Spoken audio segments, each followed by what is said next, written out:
Students, कैसे हैं आप लोग? हम लोग पीछे हैं, डिटरमिनेंट और मैट्रिसेस कंप्लीट किए हैं काफ़ी डिटेल में। आप लोग बनाए हुए क्वेश्चन, बोर्ड लेवल का भी हम क्वेश्चन सारा सॉल्व किए थे और आईआईटी का तो क्वेश्चन बैंक हम पूरा सॉल्व किए ही हैं। और व्हाट्सएप ग्रुप पे हम सीट भी डिस्कस कर रहे हैं, जैसा कि आप लोग देख रहे हो, और उसका सॉल्यूशन भी शेयर कर रहे हैं। आज हम न्यू चैप्टर स्टार्ट करने वाले हैं और हम जैसा कि आप लोगों को बताए थे, डिटरमिनेंट और मैट्रिसेस के बाद 3D एंड वेक्टर स्टार्ट करेंगे। लेकिन थोड़ा हम प्लान में चेंज कर रहे हैं, क्योंकि 3D वेक्टर मेरा मानना है कि क्लास में पढ़ना ज़्यादा अच्छा होगा, क्योंकि स्कोरिंग टॉपिक है और वहाँ से 3 क्वेश्चन रहता है जेईई में, ठीक है, और 100% स्कोरिंग है। तो और 3D वेक्टर में जैसे कि जब हम वेक्टर के लास्ट में आते हैं ना, डॉट प्रोडक्ट और ट्रिपल प्रोडक्ट, तब वहाँ से इंटरेस्टिंग क्लास स्टार्ट होता है और फिर 3D में आते हैं तो वहाँ ज़्यादा कॉन्सेप्ट रहता है, ठीक है। तो हम चाहते हैं कि चूँकि लॉकडाउन अब बहुत जल्दी खुलने वाला है, तो हम चाहते हैं कि जो है ना, फंक्शन का ही कुछ पार्ट अभी पढ़ें तब तक। हालांकि जो हमारे पुराने स्टूडेंट्स हैं जो पहले से क्लास में पढ़ रहे थे, उन लोगों को फंक्शन के कुछ पार्ट हम पढ़ाए हुए थे बेसिक लेवल का। फंक्शन का डेफिनेशन बताए थे, डोमेन और रेंज, कोडोमेन, ये सब का डेफिनेशन बताए थे, मेथड टू फाइंड डोमेन ये देखे थे, और कुछ बेसिक ग्राफ भी देखे थे, ठीक है। उसके बाद का जो पार्ट होगा फंक्शन का, हम ट्रांसफॉर्मेशन ऑफ ग्राफ पढ़ाने वाले थे, ठीक है। तो आप लोग ग्राफ के लिए एक बुक ले लेना, प्ले विथ ग्राफ, ठीक है, अरिहंत पब्लिकेशन का आता है। उसमें आप लोग ग्राफ खुद से पढ़ सकते हो तब तक, क्योंकि ग्राफ हम क्लास में अगर अभी पढ़ाएंगे ऑनलाइन क्लास में तो ये थोड़ा अच्छा नहीं होगा, क्योंकि हम ग्राफ में बहुत कुछ एक्स्ट्रा सिखाते हैं और बच्चे का कॉपी भी चेक करते हैं कौन बनाया और कैसे बनाया है, ठीक है। उसमें प्रैक्टिस बहुत ज़रूरी है ग्राफ बनाने के लिए।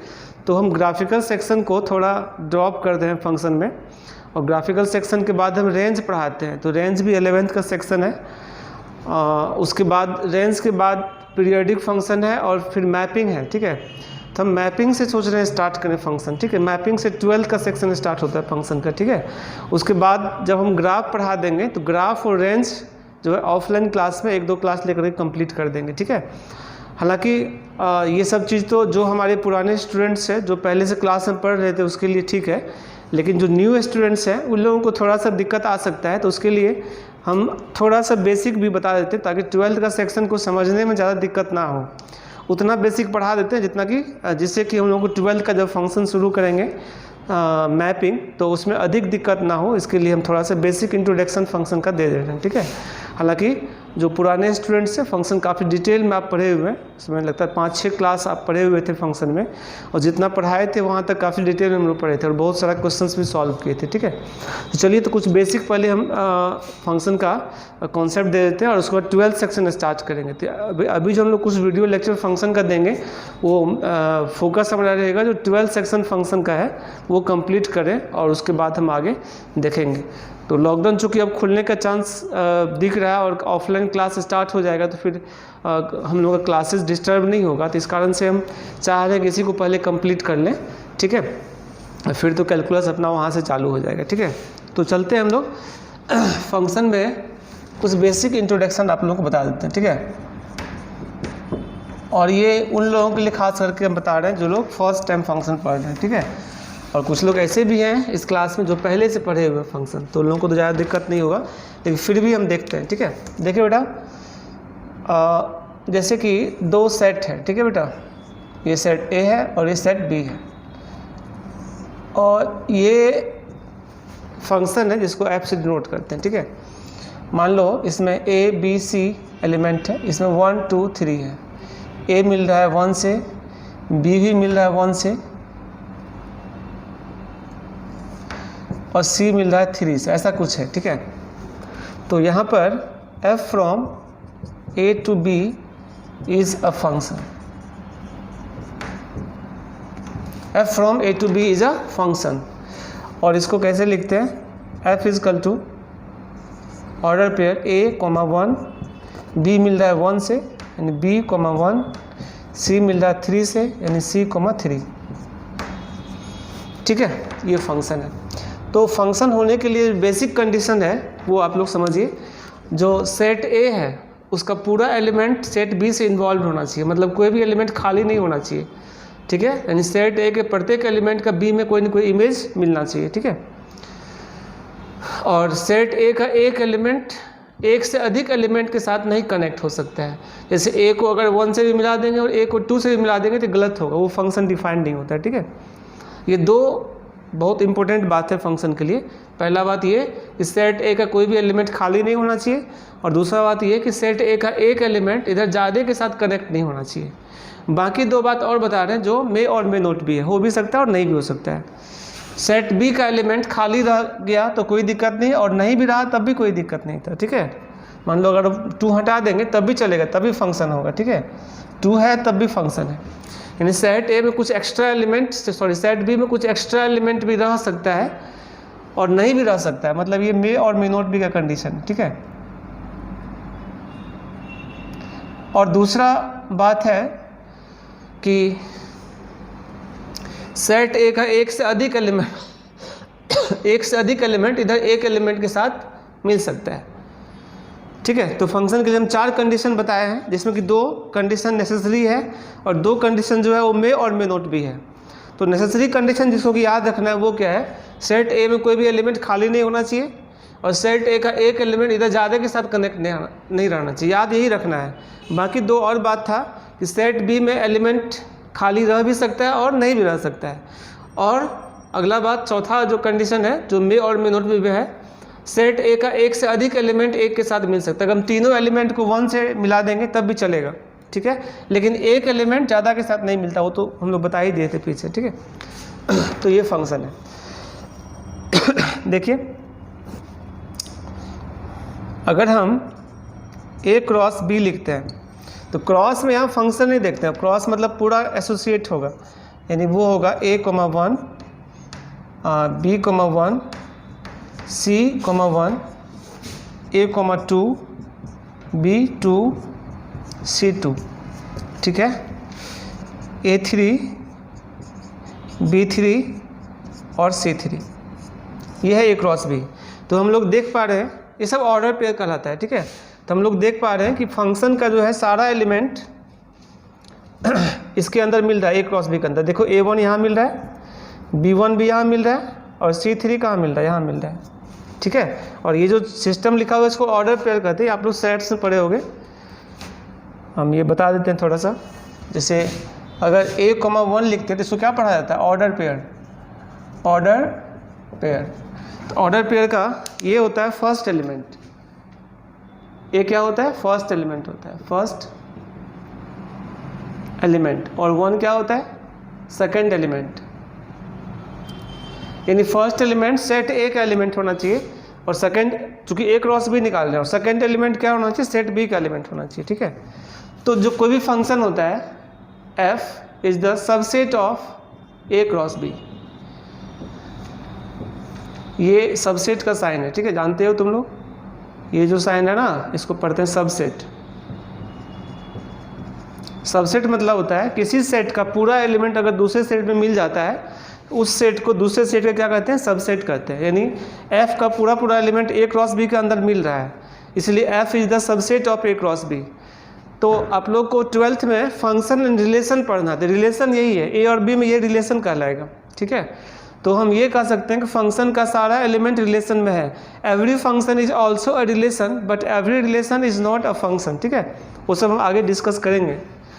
तो देखते हैं, इसका डेफिनेशन बता दे रहे हैं। ठीक है, फंक्शन का डेफिनेशन क्या है, ऐसे हम लोग पढ़े हुए थे। Let a and b are 2 non empty set. ठीक है, full stop. Function f from a to b is function f from a to b is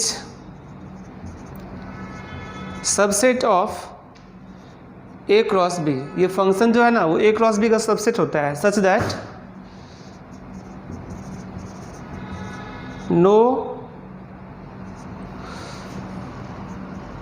to different order pair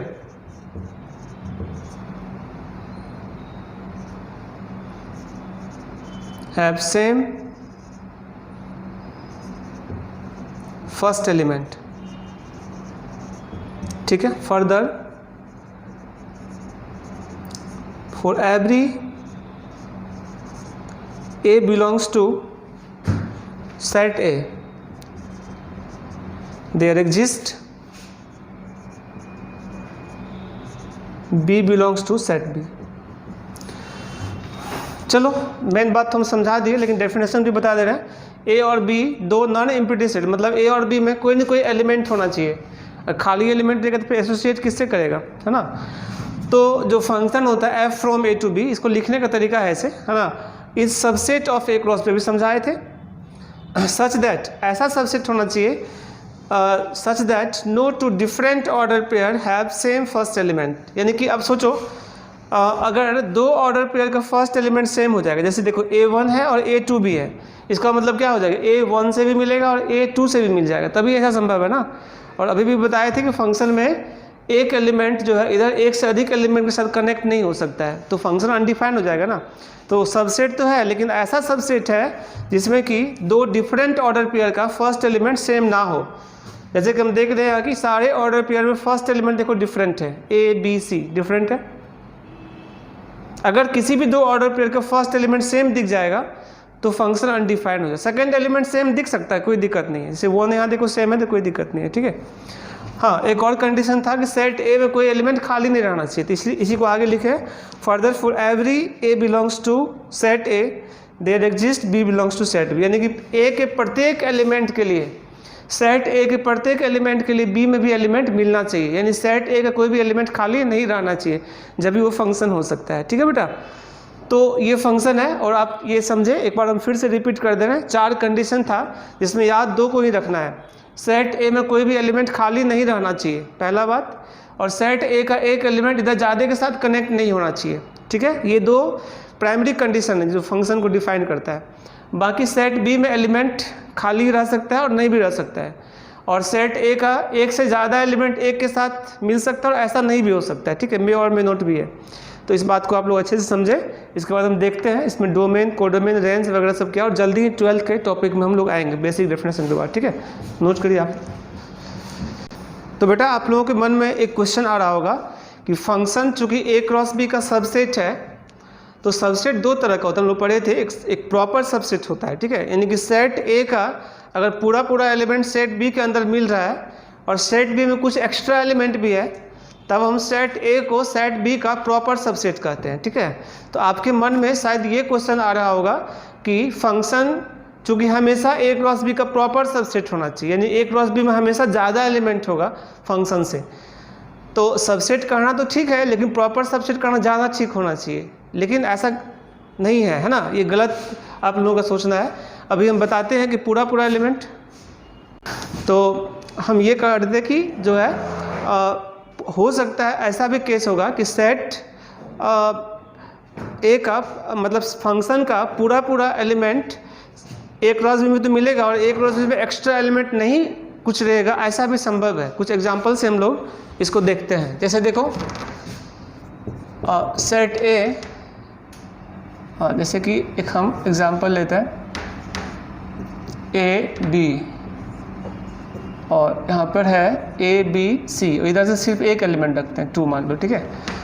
और यहाँ पर देखो सारा एलिमेंट को हम 2 से मिला दे रहे हैं, कुछ एक्स्ट्रा। फंक्शन तो ये भी है, F from A to B is a function, ठीक है। तो हम देख रहे हैं कि यहाँ पर जब हम f लिखते हैं तो क्या होगा, A2 B2 C2, ठीक है।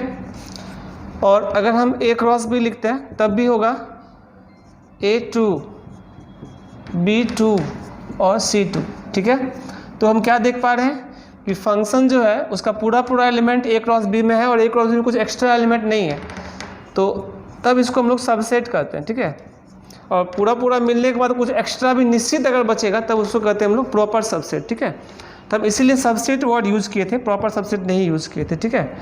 तो एक्चुअली प्रॉपर कुछ 1-2 एग्जांपल हम देख लेते हैं, फंक्शन कौन सा है और कौन सा नहीं है, आप लोग देख के बताओ जल्दी से। देखो ये सेट ए है और ये सेट बी है, ठीक है। ये एफ है, A B C 1 2 3, ए हम 1 से मिला रहे हैं, ए को 2 से मिला रहे हैं और सी को 3 से मिला रहे हैं, तो ये फंक्शन नहीं है। f from a to b is not a function. क्यों नहीं है? क्योंकि सेट ए में एक एलिमेंट खाली रह गया, जिसका कोई इमेज इधर नहीं है ना, इसीलिए नहीं है।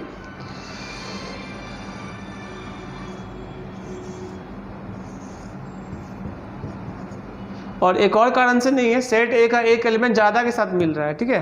ये दो कारण से ये डिफाइंड नहीं है फंक्शन। जैसे मान लो ए बी सी 1 2 3 4,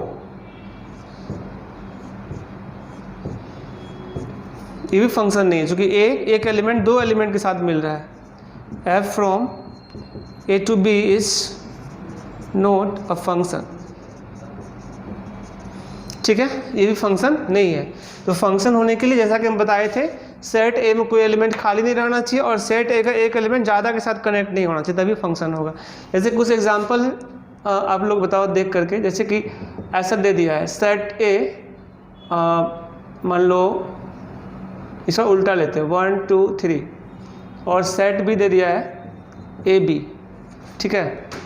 और यहाँ पर एक फंक्शन डिफाइन कर रहे हैं f from a to b, है ना, इस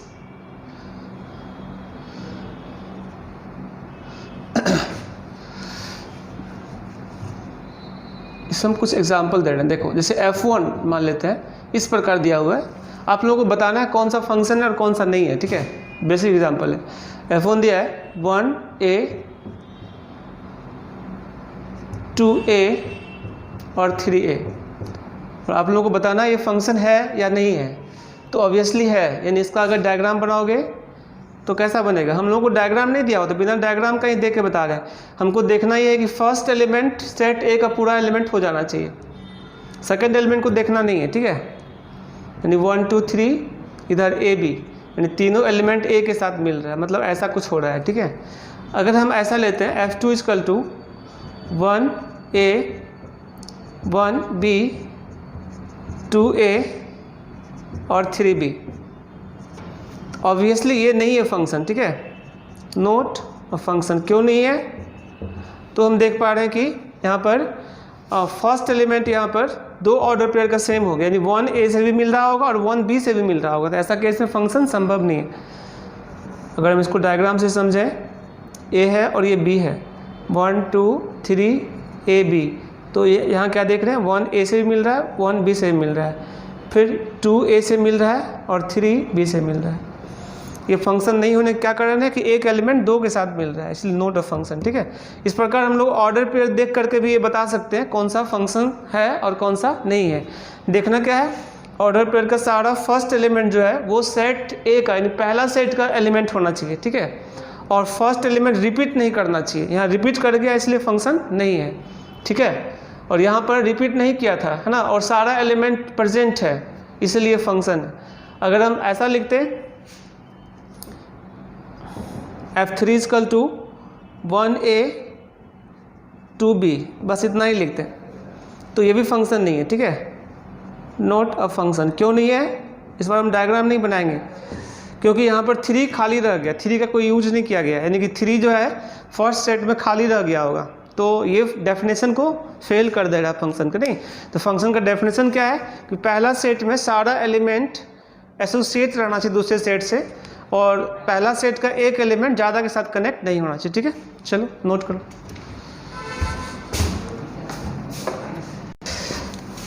ठीक बेटा, हम लोग देखते हैं कुछ important concept. If f from a to b is a real valued a single valued function, ठीक है,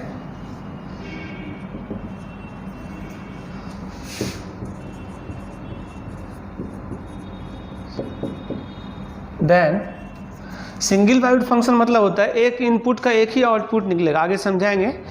और अगर एक इनपुट का ज़्यादा आउटपुट निकलेगा तो वो होता है मल्टीपल वैल्यूड फंक्शन, तो वो हम लोग को पढ़ना नहीं है सिलेबस में, IIT तक के सिलेबस में नहीं पढ़ना है, ठीक है। वो आगे ग्रेजुएशन सब में मल्टीपल वैल्यूड फंक्शन का यूज होता है, ठीक है। तो हम लोग को सिंगल वैल्यूड फंक्शन ही पढ़ना है, फिर भी लिख दिया है। तो इसमें जो पॉइंट्स है ना इसको डिस्कस करते हैं हम। देखो ध्यान से, all elements of set A is called domain of the function, of the function, और इसको डिनोट करते हैं, it is denoted by D F, domain of F. ठीक है, all elements of set B called codomain of the function, और इसको denote करते हैं, it is denoted by C F, मतलब कोडोमेन ऑफ एफ। ठीक है, और जो रेंज होता है, range is the subset of codomain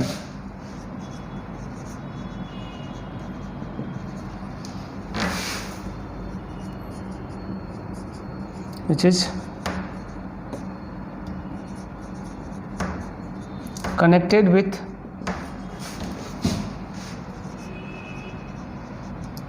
domain. ठीक है, कोडोमेन का ऐसा एलिमेंट्स जो डोमेन से कनेक्ट होगा वो सब रेंज कहलाता है। ठीक है, आगे हम बताएंगे सबको डिटेल में, पर डेफिनेशन कंप्लीट करते हैं। और रेंज को डिनोट करते हैं, it is denoted by R F, मतलब नीचे सफिक्स में रखना है, राइट बॉटम में आर एफ रखना है। ठीक है, रेंज ऑफ फंक्शन। एक और पॉइंट बता रहे हैं, all elements of range are known as image of the function and all elements of domain are known as pre-image of the function। Range वाले एलिमेंट को इमेज कहते हैं और डोमेन वाले एलिमेंट को प्री इमेज कहते हैं। चलो सब कुछ समझाते हैं डायग्राम में। ठीक है, सेट ए है और ये सेट बी है, ये एफ है, A B C D 1 2 3, A1 से, B2 से, CB2 से, और मान लो DB2 से। तो फंक्शन तो है, फंक्शन होने के लिए क्या पहचान है, सेट ए का कोई भी एलिमेंट खाली नहीं बचना चाहिए, नहीं बच रहा है, और सेट ए का एक एलिमेंट ज़्यादा के साथ कनेक्ट नहीं हो रहा है, वो भी नहीं हो रहा है। ठीक है, मतलब फंक्शन है, F from A to B is a function. ठीक है, तो सेट ए का जो एलिमेंट है वो क्या दे रहा है बताओ, ए बी सी डी। ठीक है, ये डोमेन है। ठीक है, और इसको हम लोग डी एफ लिखते हैं। और सेट बी का जो एलिमेंट है 1 2 3, ये है कोडोमेन, और इसको हम लोग सी एफ लिखते हैं, कोडोमेन ऑफ एफ। और जो रेंज होता है, जैसा कि हम जानते हैं, होगा क्या, जो जो कनेक्टेड है ना वो, यानी कि कौन सा होगा, देखो 1 और 2, ये रेंज है।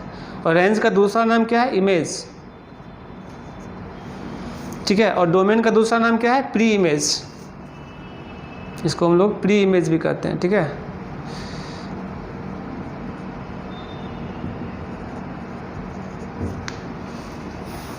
तो एक बार फिर समझा दे रहे हैं, सेट ए का सारा एलिमेंट यानी A B C D domain कहलाएगा, सेट बी का सारा एलिमेंट यानी 1 2 3 कोडोमेन कहलाएगा, सेट बी का वैसा एलिमेंट जो ए से कनेक्टेड हो वो रेंज कहलाएगा। यानी कोडोमेन हो गया 1 2 3 और रेंज सिर्फ 1 और 2 होगा, ठीक है।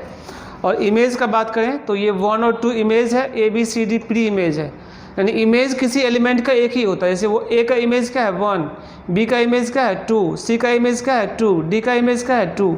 लेकिन प्री इमेज एक साथ एक से अधिक हो सकता है। जैसे 1 का प्री इमेज तो ए है, लेकिन 2 का प्री इमेज क्या है बी सी और डी। यानी प्री इमेज एक एलिमेंट का एक से ज़्यादा हो सकता है, लेकिन इमेज किसी भी एलिमेंट का सिर्फ एक होता है, ठीक है। तो ये सब बात हम समझे, सब बेसिक कॉन्सेप्ट है। इसके बाद थोड़ा बहुत और हम देखते हैं और फिर हम 12th का टॉपिक मेनली स्टार्ट करेंगे फंक्शन में, ठीक है। चलिए नोट कीजिए। तो बेटा हम लोग अभी समझे डोमेन, कोडोमेन, रेंज, इमेज और प्री इमेज क्या होता है इसके बारे में समझे, ठीक है। एक दो ठो और हम पॉइंट बता रहे हैं, इसको आप लोग समझना, ठीक है। जैसे y=fx है, तो ये जस्ट एक मशीन की तरह काम करता है, ठीक है। मशीन में कुछ इनपुट डालते हैं तो कुछ आउटपुट निकलता है, तो इनपुट यहाँ पे x को कहते हैं, ठीक है, और आउटपुट क्या है y।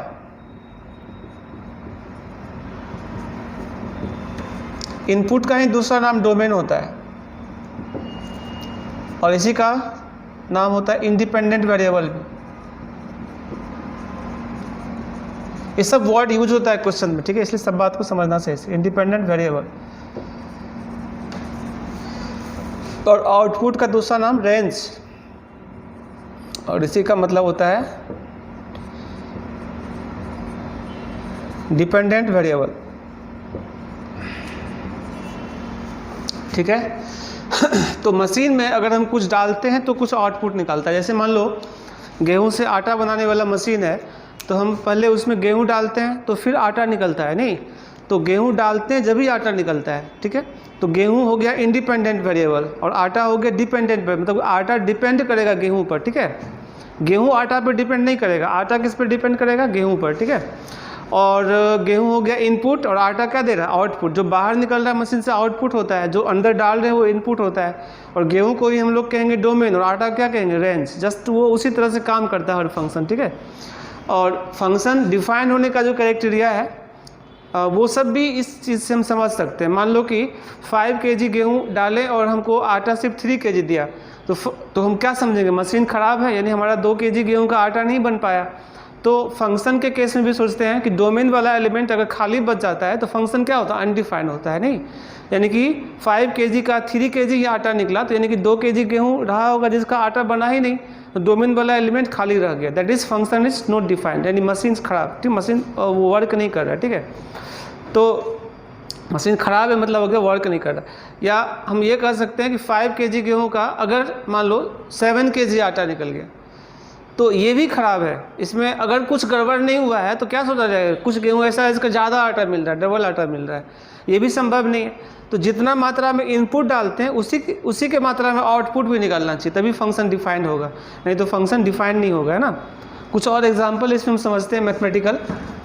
जैसे देखो fx = अगर हम लेते हैं मान लो 3x + 5, तो अगर हम f1 डालेंगे, इनपुट 1 डालेंगे तो क्या होगा, 3 × 1 + 5 कितना देगा 8।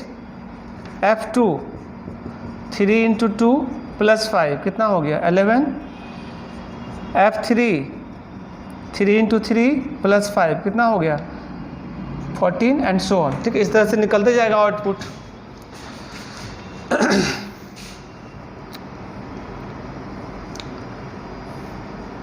जैसे fx = अगर हम √x डालते हैं तो यहाँ पे f1 क्या निकलेगा 1, f2 क्या निकलेगा √2, f3 क्या निकलेगा √3। लेकिन f में अगर -1 डालेंगे तो अनडिफाइंड हो जाएगा, इमेजिनरी हो जाएगा। तो ये सब बात को ध्यान देना होता है, कौन सा फंक्शन डिफाइंड है कौन सा नहीं है, ये सब बात को भी देखना होता है, ठीक है। इस बात को हम यहाँ पे लिख दे रहे हैं, ऑल पॉसिबल, मतलब डोमेन क्या होता है इसको समझा रहे हैं, ठीक है। किसी फंक्शन में डोमेन का क्या रिजल्ट होता है और कैसे निकालते हैं। All possible value, all possible values of x है ना is called domain of the function, ठीक है। और इसको डिनोट करते हैं, इट इज डिनोटेड बाय, ये तो पता ही है डीएफ, यानी कि कोई फंक्शन जो है ना उसमें जो x का पॉसिबल वैल्यू है वही डोमेन कहलाता है, ठीक है। यानी इंडिपेंडेंट वेरिएबल या इनपुट कर सकते हैं, या ग्राफिकल कॉन्सेप्ट है, graph along x axis is called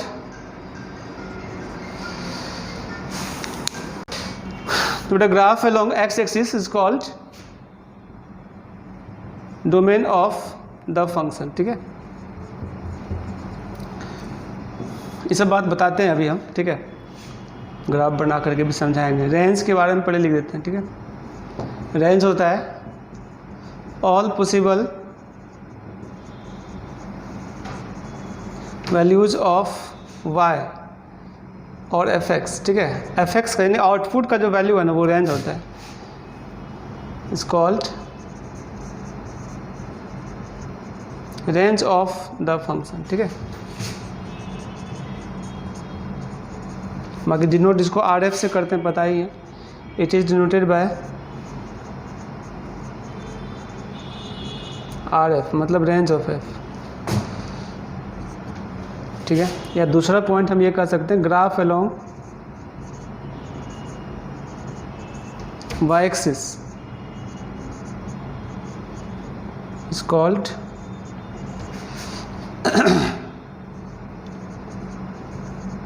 range of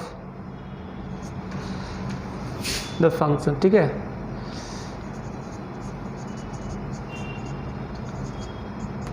y axis के लॉन्ग जो ग्राफ होगा वो रेंज होगा, और x के लॉन्ग जो ग्राफ होगा वो डोमेन होगा, ठीक है। और फंक्शन होने के लिए क्या क्राइटेरिया है ग्राफ का वो हम अभी बता रहे हैं, ठीक है। इसको नोट करो पहले। तो हम लोग यहाँ पे ग्राफिकल कॉन्सेप्ट ऑफ फंक्शन देख रहे हैं पहले, ठीक है। Graphical concept of function, function का ग्राफ से कैसे हम लोग समझते हैं कौन सा फंक्शन है और कौन सा नहीं है, इसके बारे में डिस्कस कर रहे हैं, ठीक है। If a line parallel to the y axis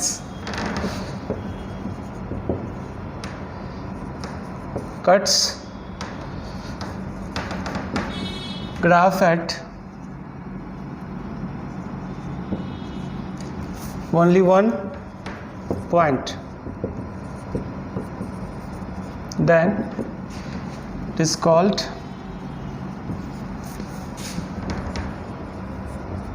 graph of function। यानी y एक्सिस का पैरेलल लाइन जो है ना सिर्फ एक बार कट करना चाहिए, ठीक है। Line parallel to the y axis, ठीक है, cuts graph at only one point, ठीक है। It is called graph of function. Otherwise function नहीं हो, कुछ और होगा, ठीक है। जैसे कि देखो ये एक्सरसाइज है,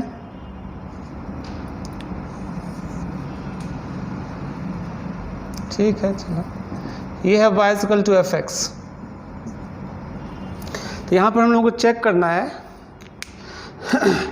कि y का पैरेलल लाइन कहाँ कहाँ कट करा। देखो y का पैरेलल लाइन खींचोगे तो सिर्फ एक बार कट किया ना, जहाँ भी खींचोगे तो सिर्फ एक बार कट करेगा, मतलब ये सही है। Here y equal to fx is a function, y equal to fx एक फंक्शन है और ये रिलेशन भी है। इट इज ऑल्सो रिलेशन,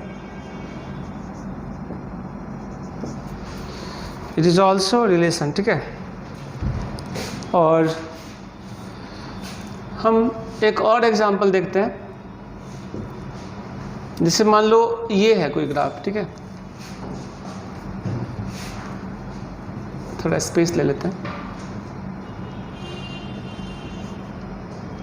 ये भी fx है, लेकिन अब यहाँ पर हम लोग देख पा रहे हैं कि y का जो पैरेलल लाइन है वो ज़्यादा बार कट कर रहा है। नहीं देखो 1 2 1 2 और एक बार घुमा देंगे 3 बार कटेगा, 20 बार जितना बार घुमा देंगे ज़्यादा कट। यानी यहाँ पर क्या हो रहा है, एक ही x के लिए 2 y मिल रहा है, x1 के लिए y1 भी मिल रहा है और y2 भी मिल रहा है। एक इनपुट का 2 आउटपुट मिल रहा है, इसलिए फंक्शन नहीं है। Here y equal to F X is not a function but it is a relation.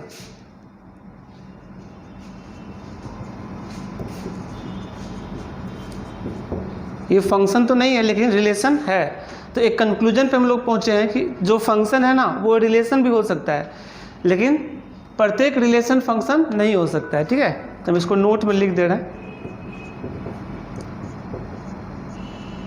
Every function is also a relation and every relation is not a function। प्रत्येक relation function नहीं होता है, लेकिन प्रत्येक function एक relation भी होता है। ठीक है, ये इंपॉर्टेंट स्टेटमेंट है। तो हम एक बार समझा दे रहे हैं क्या बोले। अगर हम किसी फंक्शन का ग्राफ बनाना जानते हैं तो कोई भी ग्राफ खींच देंगे जो फंक्शन का है और उसमें टेस्ट करेंगे कि y का पैरेलल लाइन एक बार अगर कट किया ग्राफ को तो फंक्शन का ग्राफ है। अगर एक से ज़्यादा बार कट कर गया y का पैरेलल लाइन तो फंक्शन का ग्राफ नहीं होगा ना। तो जो फंक्शन नहीं होगा वो रिलेशन होता है। मतलब ग्राफ कोई भी बन रहा है तो एक रिलेशन से ही बना है। x और y में रिलेशन बना जब भी ग्राफ बना है। ठीक है, इसी लोकस आप लोग पढ़े थे कोऑर्डिनेट ज्योमेट्री में। तो लोकस मतलब क्या होता है, x और y में रिलेशन ही तो होता है वो। तो x y में रिलेशन से कोई ग्राफ बनता है। तो अब देखना यह है कि ग्राफ में y का पैरेलल लाइन एक बार कट कर रहा है, ज़्यादा बार कट कर रहा है। अगर सिर्फ एक बार कट करेगा तब वो फंक्शन का ग्राफ होगा, और यदि एक से ज़्यादा बार कट करेगा तो फंक्शन का नहीं होगा ग्राफ। ठीक है, फंक्शन का नहीं है तो क्या होगा, वो रिलेशन होगा। बट फंक्शन का ग्राफ भी रिलेशन है। रिलेशन मतलब होता है कि x और y में रिलेशन, कोई भी ग्राफ बनाए तो रिलेशन ही है पहले। ठीक है, लेकिन ये रिलेशन होने के साथ साथ फंक्शन भी है, लेकिन ये रिलेशन होने के साथ साथ फंक्शन नहीं है, है ना। रिलेशन तो है लेकिन फंक्शन नहीं है। इस बात को हम नोट में लिख दिए। अभी डोमेन और रेंज का जो डेफिनेशन बताए थे पीछे कि x के अलॉन्ग ग्राफ डोमेन होता है, y के अलॉन्ग ग्राफ रेंज होता है, वो सब चीज़ हम एग्जाम्पल में करवाते हैं। ठीक है, इसको नोट करो। देखते हैं कुछ एग्जाम्पल देखते हैं। ठीक है, जैसे एफ एक्स इक्वल टू मान लो एक्स स्क्वायर। ठीक है, एक फंक्शन है। अब यहाँ पर देखो, इसको हम लोग देख के भी बता सकते हैं इसका डोमेन क्या है। डोमेन मतलब df क्या है, ऑल डीएल, बिकॉज x कुछ भी डाल सकते हैं इसमें। ठीक है, ऑल डीएल का मतलब होता है -∞ टू +∞। ठीक है, और इसका रेंज है 0 से इन्फिनिटी, क्लोज ओपन ब्रैकेट। ठीक है, क्योंकि ये जो है ना एक्स स्क्वायर का वैल्यू 0 से कम नहीं हो सकता है ना, 0 या उससे ज़्यादा होगा। कुछ भी x डालोगे तो जो आउटपुट निकलेगा वो 0 से ज़्यादा ही निकलेगा, या 0 निकलेगा या उससे ज़्यादा निकलेगा। इसलिए रेंज इसका हो गया 0 से इन्फिनिटी। अगर ऐसा दिया रहता शुरू में f from r to r, है ना, एफ एक्स इक्वल टू इतना, तो ये जो दिया रहता है ना, तो यहाँ पर ये जो चीज़ है वो डोमेन इंडिकेट करता है और ये कोडोमेन इंडिकेट करता है। तो तब कोडोमेन क्या होता है, कोडोमेन होगा r, all DL. All DL मतलब -∞ से +∞। ठीक है, तो कोडोमेन निकाला नहीं जाता कभी भी फंक्शन से। ठीक है, कोडोमेन हमेशा क्वेश्चन में दिया रहता है। अगर ये हटा देंगे तो हम कोडोमेन नहीं बता सकते इसका। ठीक है, सिर्फ रेंज और डोमेन बता सकते हैं। ठीक है, अब इसको हम ग्राफ से समझते हैं, ग्राफ से कैसे इसको हम लोग डिराइव करेंगे। ठीक है, देखो एक्स स्क्वायर का ग्राफ होता है ऐसा। तुम लोग ग्राफ, बेसिक ग्राफ का जो है ना थोड़ा स्टडी कर लेना। हम बताए थे क्लास में, जैसा कि हम शुरू में लेक्चर दे दिए थे, जो पहले से पढ़ रहे थे फंक्शन, उसको तो ग्राफ बेसिक बताया गया था। हालांकि एक ग्राफ का बुक होता है प्ले विथ ग्राफ। ठीक है, play with graph, Arihant publication में आता है। तो ये बुक खरीद लेना और अपने से भी ग्राफ को स्टडी करना तब तक। ठीक है, ऑफलाइन क्लास खुलेगा तो हम ग्राफ को अलग से लेक्चर लेंगे। ठीक है, ग्राफ का आज हम लोग बेसिक के बाद सीधे 12th माना चाह रहे हैं, इसलिए बेसिक बता के आगे निकलेंगे हम। ठीक है, तो ये देखो बेटा, ये ग्राफ है F X equal to X square का, या हम इसको ऐसे भी लिखते हैं Y equal to X square. ठीक है, तो तुम देख पा रहे हो x का जो पॉसिबल वैल्यू है वो डोमेन था, वो तो दिख ही रहा है, और y का पॉसिबल वैल्यू क्या है, रेंज है। तो रेंज क्या है, 0 से इन्फिनिटी। लेकिन ग्राफ से देखते हैं तो x के अलॉन्ग ग्राफ देखो, इधर आगे ये बढ़ रहा है, ऐसे इन्फिनिटी तक जाएगा नहीं, एक्स के लॉन्ग इन्फिनिटी है, इधर भी माइनस इन्फिनिटी, यानी कि ग्राफ ऐसे में क्या है minus infinity to plus infinity है। नहीं, अगर हम आगे बढ़ाते जाएंगे तो बढ़ते जाएगा ना फिर, तो यानी डोमेन क्या हो गया ऑल रियल, लेकिन रेंज देखो क्या है वाई के लॉन्ग ग्राफ देखो 0 से इन्फिनिटी, ठीक है, तो रेंज हो गया 0 से इन्फिनिटी और डोमेन हो गया क्या चीज़ ऑल रियल नंबर, ठीक है। तो ये बात हम यहाँ पे लिखे हैं, और कोडोमेन तो हमेशा दिया रहता है क्वेश्चन में, कोडोमेन निकाला नहीं जाता है, ठीक है। तो एक और एग्जांपल हम देखते हैं, जैसे एफ एक्स इक्वल टू मान लो रूट एक्स है, तो रूट एक्स में अगर इसका हम ग्राफ बनाते हैं, बाद में तुम लोग ग्राफ पढ़ोगे, ऐसा ग्राफ होता है, ठीक है, रूट एक्स का, है ना। हम लोग पढ़े थे ना पैराबोला, अगर Y square equal to X का ग्राफ बनाएंगे तो ऐसा होता है पैराबोला, ठीक है, कंप्लीट पैराबोला होता है। लेकिन जब हम वाई इक्वल टू यहाँ पे क्या लिखेंगे plus minus of root X, तो इसमें आधा पैराबोला होगा, यानी ऊपर वाला पार्ट जो होगा वो Y equal to root X होगा, और अगर हम नीचे वाला पार्ट बनाते हैं ये Y equal to minus of root X होगा, ठीक है। तो लेकिन यहाँ रूट एक्स है तो ये वाला पोर्शन होगा। अब तुम लोग ग्राफ देख के बताओ इसका डोमेन क्या है, तो डोमेन देखो 0 और उससे आगे इन्फिनिटी तक, ठीक है, यानी इसका डोमेन है, डोमेन यानी डी एफ क्या है ये 0 से इन्फिनिटी क्लोज ब्रैकेट, ठीक है, और इसका रेंज आर एफ, रेंज क्या है वो भी 0 से इन्फिनिटी है। ये हम ग्राफ से देख के बता पा रहे हैं 0 से आगे इन्फिनिटी तक, और फंक्शन तो है ही, वाई का पहला लाइन एक बार कट कर रहा है तो फंक्शन है ना। और कोडोमेन तो यहाँ चूंकि दिख नहीं रहा है, तो कोडोमेन अगर दिया रहता तो हम बताते, दिख नहीं रहा है तो नहीं बताएंगे। अगर हम लोग यहाँ भी दे देते एफ फ्रॉम, ऐसे देते एग्जाम्पल, ठीक है, F from R to R F X equal to इतना, तो कोडोमेन क्या होता है इसका ऑल रियल नंबर, मतलब minus infinity to plus infinity, ठीक है बेटा। तो इस तरह से हम लोग किसी भी फंक्शन का डोमेन, रेंज, कोडोमेन सब बता सकते हैं सही से, ठीक है। जैसे example F X equal to मान लीजिए कि एक्स क्यूब है आपका, ठीक है, इसका डोमेन क्या होगा ऑल रियल नंबर, और रेंज भी होगा ऑल रियल नंबर, ठीक है। और ग्राफ इसका बनाओगे तो ऐसा ग्राफ होता है, ये हम ग्राफ जब पढ़ेंगे तब पता चलेगा, ऐसा होता है। ये है Y equal to S cube का ग्राफ, ठीक है, ये सिमेट्रिक है, वाई का पावर जितना इधर है उतना इधर भी है, ठीक है ना। तो तुम देखो ग्राफ से एक्स के लॉन्ग क्या है ऑल रियल, मतलब ये बढ़ते जाएगा ऐसे, है ना, ये बढ़ते जाएगा, और वाई के लॉन्ग भी क्या है ऑल रियल, तो एक्स और वाई दोनों के लॉन्ग ऑल रियल है, इसीलिए इसका डोमेन और रेंज दोनों ही ऑल रियल है। इस प्रकार प्रत्येक फंक्शन का एक ग्राफ होगा, उसका डोमेन और रेंज होगा, कोडोमेन क्वेश्चन में दिया रहता है, ठीक है। इसके बाद का चीज़ हम आगे देखते हैं, नोट करो, ठीक बेटा, आप लोग देख पा रहे होंगे। जैसे देखो अगर आपका ऐसा है X square plus Y square equal to मान लो 4, ये एक सर्कल है, नहीं ये कंप्लीट सर्कल होगा, ये इसका ग्राफ है, क्या ये फंक्शन है, तो ऑब्वियसली नहीं है, 2 बार कट कर रहा है, नहीं यहाँ पर it is not a function. अब जब फंक्शन ही नहीं होगा तो इसका डोमेन नहीं पूछेगा ना, फिर फंक्शन होगा जब तो डोमेन और रेंज होगा। जैसे F X equal to log X on the base 2 है मान लो, ठीक है, तो इसका जो डोमेन होगा यानी डी एफ, चूँकि लॉग में इनपुट क्या होता है 0 से बड़ा, तो डोमेन 0 से इन्फिनिटी है, इसका रेंज ऑल रियल, आउटपुट कुछ भी हो सकता है, और इसका ग्राफ बनाओगे लॉग का तो ऐसा होता है 1 पे, चूँकि log 1 0 होता है ना, इस प्रकार होता है, ठीक है।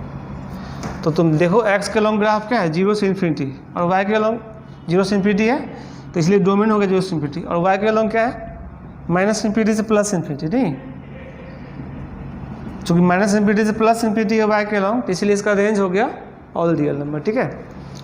तो इस प्रकार डोमेन और रेंज हम बता सकते हैं। ऐसे हम कुछ फार्मूलाज भी बता दे रहे हैं डोमेन और रेंज का, क्योंकि हम आगे मेनली मैपिंग स्टार्ट करना चाह रहे हैं, हम ज़्यादा टफ क्वेश्चन अभी नहीं करेंगे, है ना। डोमेन और रेंज पे अच्छा स्टैंडर्ड क्वेश्चन भी हम कराएंगे जब ऑफलाइन क्लास होगा। मेनली जो ग्राफ का सेक्शन है ना, वो हम अच्छे से ट्रांसफॉर्मेशन ऑफ ग्राफ और बेसिक ग्राफ डिस्कस करेंगे, ठीक है। उसके बाद हम IIT लेवल का ज़्यादा डिस्कस करेंगे, लेकिन हम बेसिक पढ़ा करके 12th का फंक्शन समझा सकते हैं अच्छे से, है ना, तो कोई दिक्कत नहीं होगा समझने में, ठीक है। तो थोड़ा सा हम ये सब भी बता दे रहे हैं, ठीक है। Method to find domain of the function. Domain निकालने का मेथड क्या सब है इसको देखते हैं, ठीक है। First 1/fx is defined if fx not equal to 0 and fx is defined,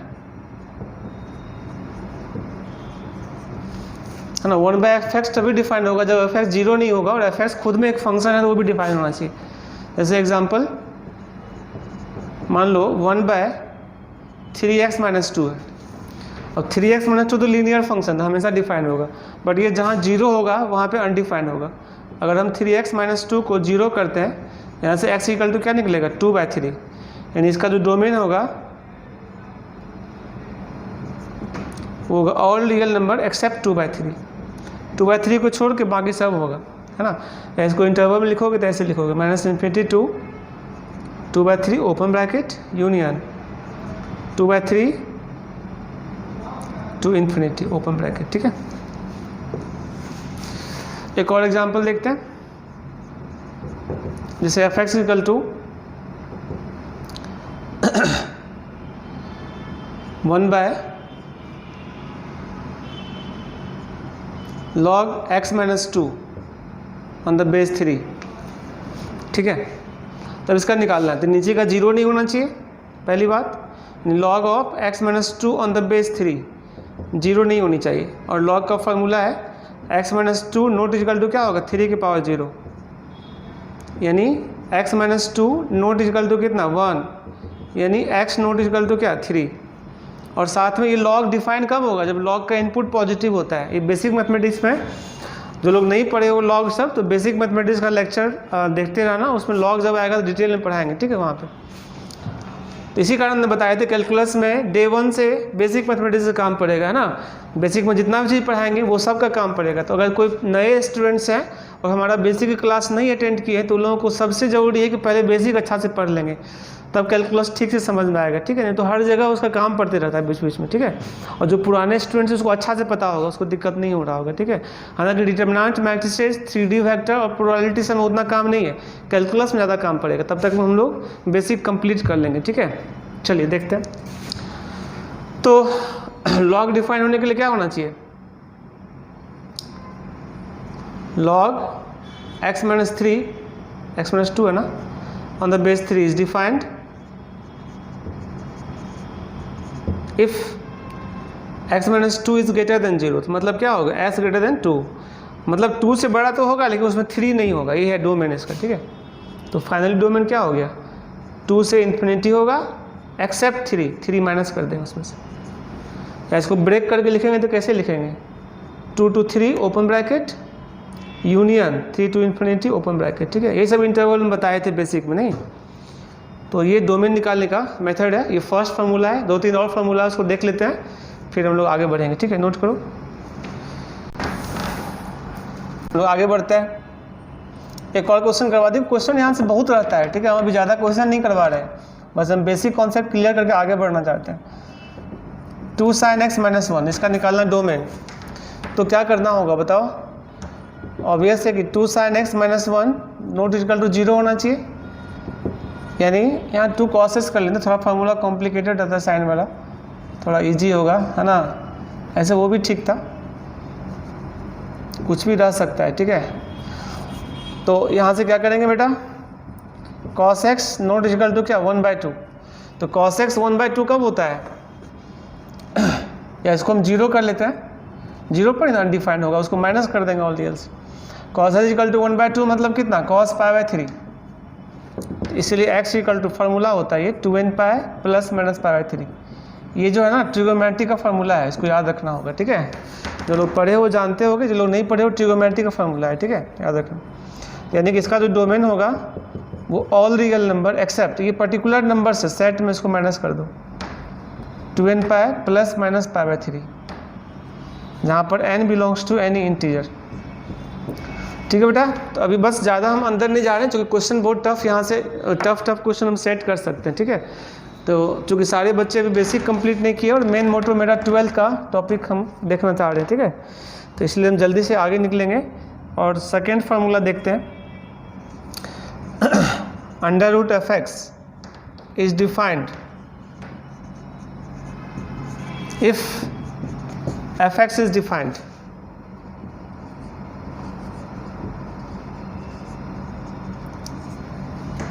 under root F X is defined if F X is greater than equal to 0, है ना, एंड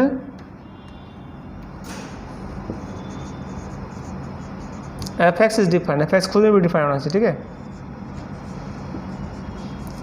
इससे हम लोग ये फार्मूला डिसाइड कर सकते हैं। ठीक है, जैसे देखो एग्जाम्पल, अगर एफ एक्स इक्वल टू हम लेते हैं अंडर रूट ऑफ मान लो x माइनस 2, ठीक है, तो क्या होगा x minus 2 greater equal to 0, तो s ग्रेटर इक्वल टू क्या हो गया 2, और ये तो x माइनस 2 खुद एक फंक्शन है और डिफाइंड ही है, उसमें तो कुछ दिक्कत है नहीं, लीनियर फंक्शन है ना।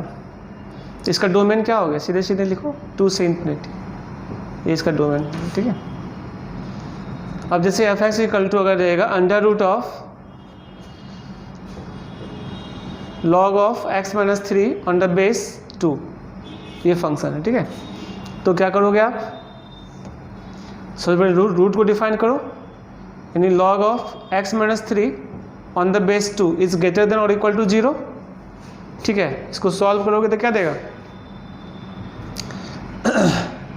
इसको सॉल्व करोगे तो देगा x minus 3 greater equal to क्या 2 की पावर 0 यानी 1, यानी s ग्रेटर इक्वल टू क्या दिया 4। चलिए, तो क्लियर हो गया। अब साथ ही साथ हम लोगों को ये भी देखना होगा इसका इनपुट क्या है। ठीक है, यानी x माइनस 3 ये भी पॉजिटिव लॉग डिफाइन करने के लिए। ठीक है, तो यहाँ से क्या देगा x इज ग्रेटर देन 3। अब एक कह रहा है 4 से ग्रेटर और इक्वल, एक कह रहा है 3 से ग्रेटर, दोनों में इंटरसेक्शन करोगे तो क्या कॉमन दे रहा है, 3 से बड़ा एक है, एक 4 और उससे बड़ा है, तो कॉमन 4 से बड़ा होगा, यानी डोमेन क्या हो जाएगा इसका 4 टू इन्फिनिटी। ठीक है, क्लोज ओपन ब्रैकेट। ठीक है, हम एक और एग्जांपल करवा दे रहे हैं इसका। देखो एफ एक्स इक्वल टू अगर इसी सीरीज में ऐसा रहेगा under root of log base 1/2 of x plus 2। ठीक है, मान लो ऐसा है, तो हमें बनाना है इसको। ठीक है, तो क्या करोगे आप, log x plus 2 on the base 1/2 is greater than equal to 0। यहाँ पर एक बहुत इंपॉर्टेंट बात है कि जब बेस 1 से कम रहता है तो इनइक्वालिटी चेंज हो जाता है, यानी x plus 2 less than equal to हो जाएगा हाफ की पावर 0 1। ठीक है, और यानी x is less than equal to 1 minus 2 कितना -1। ये इंपॉर्टेंट कॉन्सेप्ट था। साथ में लॉग डिफाइन करोगे तो x plus 2 is greater then 0, यानी s ग्रेटर देन क्या -2। अब इन दोनों में इंटरसेक्शन करना है। देखो एक -2 है और एक -1 है, एक आंसर है -2 से ज़्यादा, दूसरा आंसर है -1 या उससे कम, तो कॉमन क्या मिलेगा -2 से -1, यानी यही इसका डोमेन हो गया -2 से -1, ये ओपन ब्रैकेट और ये क्लोज ब्रैकेट, इसी का आंसर। ठीक है बेटा, जब रूट वाला चीज़ रहेगा तो हम लोग को ध्यान रखना है कि रूट के अंदर का जो क्वांटिटी है कुछ भी अगर है तो ग्रेटर और इक्वल टू 0 होना चाहिए। हाँ, अगर वो कोई फंक्शन है तो वो खुद में भी डिफाइंड होना चाहिए, जैसे कि ये खुद में एक फंक्शन है लॉग, तो खुद में डिफाइन करने के लिए क्या होता है, उसका इनपुट पॉजिटिव होता है ना, अलग से करना पड़ा। जैसे ये वाला है, ये खुद में ऑल रियल डिफाइन होता है, कोई दिक्कत नहीं है, लेकिन रूट के अंदर होने के कारण क्या होगा, ग्रेटर देन और इक्वल टू 0 होगा। इस प्रकार फार्मूला को सही से समझना है और कैसे अप्लाई करना है हम लोगों को जस्ट डोमेन का सब फार्मूला बता दे रहे हैं। रेंज का ज़्यादा फार्मूला अभी नहीं बताएंगे, ग्राफ जब डिटेल पढ़ लेंगे तो उसके बाद रेंज आएगा। ठीक है, उसके जस्ट बाद अब हम लोग मैपिंग समझने के लिए पूरा कैपेबल है। ठीक है, ये सब नहीं पढ़ते तो मैपिंग समझ में आ जाता है हम लोग को। ठीक है, जो बेसिक डेफिनेशन ऑफ फंक्शन का वो, और उसके बाद मैपिंग में जस्ट हम लोग आ सकते हैं। और मैपिंग जो कि 12th का टॉपिक है, वहीं से 12th का सिलेबस फंक्शन में स्टार्ट होता है। ठीक है, इसके बाद हम लोग स्टार्ट करते हैं। आप लोग यहाँ तक अभी नोट करिए, हो सकता है कि हम अगले वीडियो में मैपिंग स्टार्ट करेंगे। तो मैपिंग जो है वहाँ से 12th का प्रॉपर स्टार्ट होता है, लेकिन डोमेन का 1-2 और फार्मूला हम कंप्लीट कर देंगे। ठीक है, या देखते हैं तो डोमेन का फार्मूला कंप्लीट ही कर देते हैं पूरा, ताकि मैपिंग अगले वीडियो में शुरू से कर सकें। ठीक है, नोट करें। चलो बेटा, थर्ड नंबर देखते हैं। अगर fx के पावर 1/2n रहेगा, तो same as A square root. अभी जो पिछला फॉर्मूला वो सेम है ना, is defined if fx is greater than or equal to 0 and fx is defined। जैसे n का वैल्यू अगर हम 1 डालेंगे तो fx का पावर 1/2 होगा, ये ना रूट fx बन जाएगा। तो पिछला फॉर्मूला का ये जनरल केस है ना, वो स्पेशल केस था। एक एग्जांपल हम यहाँ पे भी करवा देते हैं। जैसे fx इक्वल टू मान लो अगर रहेगा mod x minus 2 to the power 1/10। थोड़ा स्टैंडर्ड क्वेश्चन है, समझना। तो हम क्या करेंगे, mod x minus 2 is greater than और इक्वल टू 0। तो mod x greater than equal to क्या होगा 2। अब ये मॉडुलस का फॉर्मूला है, x less than equal to -2 होता है और s greater than equal to +2 होता है। This is the domain -∞ to -2 open close bracket union 2 to infinity. देखो यहाँ से क्वेश्चन बहुत स्टैंडर्ड सब आता है, तो हम क्वेश्चन थोड़ा कम अभी करवा रहे हैं, फार्मूला फोकस करके 12 का सेक्शन स्टार्ट करना चाह रहे हैं। ये बात हम बार बार बोल रहे हैं, ठीक है। क्वेश्चन का हम स्पेशल क्लास देंगे इस पर। जो पुराने स्टूडेंट्स होंगे, हम डोमेन काफ़ी डिटेल में करवा चुके हैं, लेकिन जब क्लास ओपन होगा ऑफलाइन क्लास, तो वहाँ पे हम डोमेन रेंज और ग्राफ का अलग से क्वेश्चन करवा देंगे, ठीक है। चलिए ये हम देख लिए। 4th नंबर, अगर fx के पावर 1/2n + 1, यहाँ पे n जहाँ भी छोटा n दिखेगा ना, तो उसका मतलब इंटीजर होता है, ठीक है। मतलब नेचुरल नंबर मान लो, इंटीजर होगा तो फ्रैक्शन नीचे भी आ सकते हैं ना, इसलिए नेचुरल नंबर लेते हैं। Is defined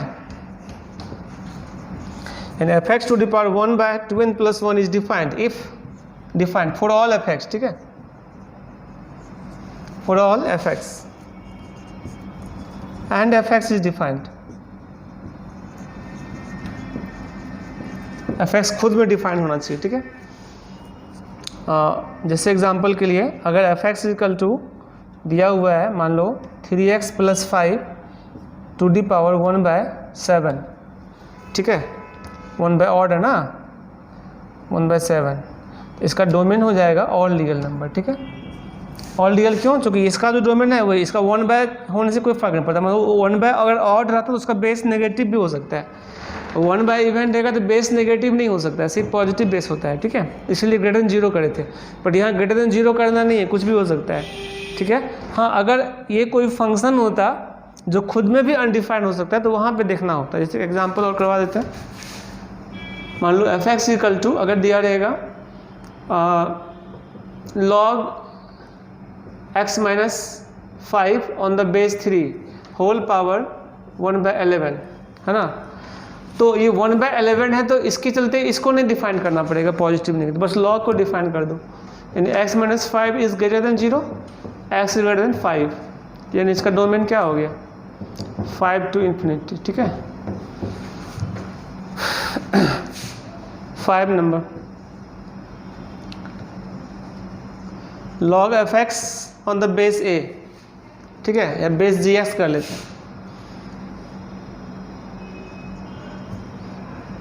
is defined if fx is positive, gx is positive and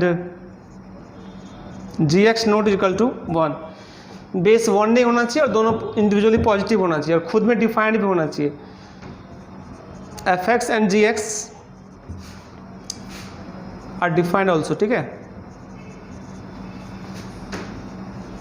अगर सीधा सीधा ये रहता है log fx on the base a, जहाँ पर ये a जो है ना 0, मतलब a क्या होता है पॉजिटिव होता है और नॉट इक्वल टू 1, ये सब तो log का डेफिनेशन है, वो मेंटेन रहेगा, कांस्टेंट है नीचे, ठीक है। इज डिफाइंड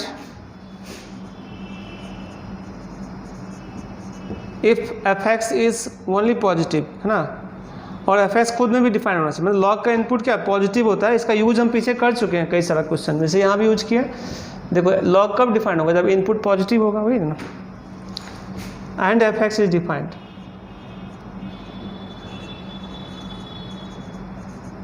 जैसे खुद ही ये फंक्शन अगर रहता तो क्या करते हम, इसका इनपुट को पॉजिटिव करते और ये आंसर होता, ठीक है। तो बेटा ये सब बेसिक कॉन्सेप्ट है फंक्शन का, आप इसको समझ लो। इसके बाद कुछ और एग्जांपल्स हम करवा देंगे इसका, और उसके बाद हम मैपिंग स्टार्ट करेंगे, ठीक है। तो हम लोग आज यहाँ तक रखते हैं। इसके बाद के क्लास में हम लोग इसका एक दूसरे एग्जाम्पल देख लेंगे और मैपिंग का जो है टॉपिक वो हम स्टार्ट करेंगे प्रॉपर, है ना। थोड़ा फार्मूला को हाईलाइट कर देंगे और मैपिंग स्टार्ट करेंगे। ठीक है बेटा, चलिए, थैंक यू।